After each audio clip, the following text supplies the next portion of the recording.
Hello বন্ধুরা, সবাই কেমন আছেন? আশা করি সবাই ভালো আছেন। এখন বেজে গেছে 2টা, প্রায় 2টা বাজে। এখন আমি দুপুরের খাবারের জন্য রান্না করতেছি। তাহলে সবাই বোঝেন যে আমি কত ব্যস্ত থাকি আর কত ঝামেলার ভিতর দিয়ে আমার থাকতে হয়। তারপরেও যদি কিছু লোক বলে যে আমার নাকি বাসায় কাজ নাই, বাবা সরো সরো, বাচ্চাদের তো ছোট ছোট, সেটা তো সবাই দেখেন। আমার ছেলের এমনি স্কুলে গেলে পারে, স্কুল প্রাইভেট দিয়ে ওর টাইম চলে যায় প্রায় ওর পিছনে 5-6 ঘন্টা। তারপরে ছুটিতে আর এই ভাত খাইতে পারে না মেয়েরা।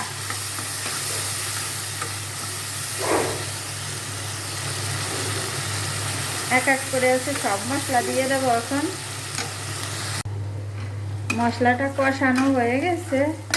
আজকে একটু নতুনভাবে আর কি রান্না করতেছি।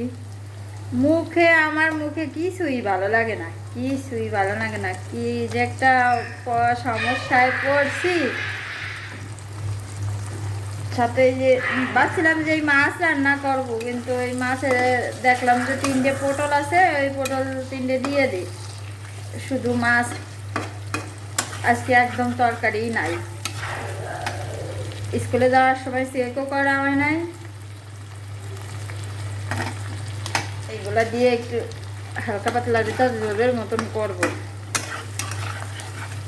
2-3 দিন ভিডিও করি না, বাচ্চাটার পরীক্ষা, ওর পিছনেই অনেক সময় চলে যায়। বড় ভিডিও আর কি আমার দ্বারা হয় না।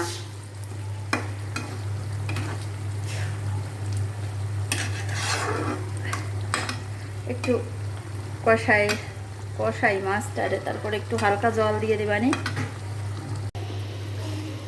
বন্ধুরা, আমার রান্নাটা শেষ। বন্ধুদের কাছে আজকে আমি একটা প্রশ্ন রেখে যাব। আচ্ছা, আমি কতদিন ধরে ভিডিও করতেছি, ভিডিও ছাড়তেছি, আমি কি কাউকে কোনোদিন কোনো খারাপ ভাষায়, খারাপ কারোর সাথে আচরণ করছি? যদি করে থাকি সবাই জানাবেন।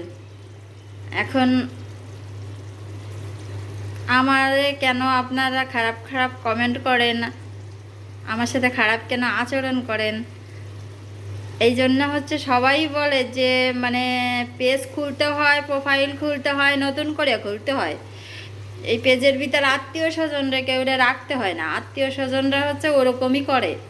এখন হাড়ে হাড়ে আমি টের পাচ্ছি যে আসলেই আমার আর কি নতুন পেজ খোলার দরকার ছিল।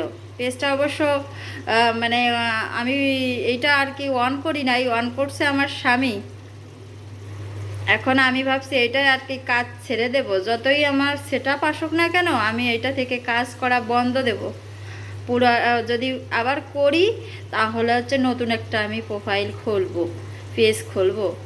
নয়তো আমি এই বিষয়ে আর কাজ করব না। আমি শুধু শুধু তো মানুষের কথা আমি শুনতে পারবো না, শুনতে পারবো। যাই হোক, অনেক কথা বলে ফেললাম মনের একটা কষ্ট থেকে। সবাই ভালো থাকবেন, সুস্থ থাকবেন, আমাদের জন্য আশীর্বাদ করবেন। আজকের মতন টাটা।